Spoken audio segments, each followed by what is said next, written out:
সাংবাদিক শফিক রেহমানকে দ্বিতীয় দফায় রিমান্ডে নিয়ে জোরপূর্বক কথা আদায় করা হতে পারে বলে আশঙ্কা করেছেন তার স্ত্রী তালেয়া রেহমান।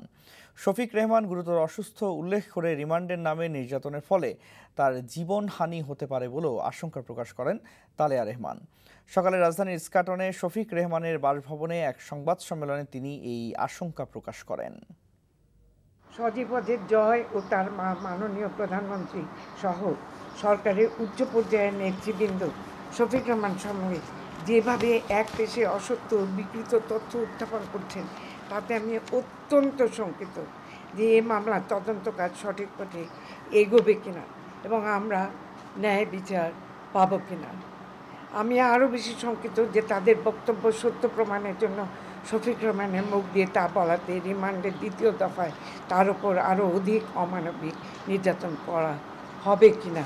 অ্যাকচুয়ালি শফিক রহমান সেটা সাসপেক্ট করে আমাকে নিজেই বলেছেন।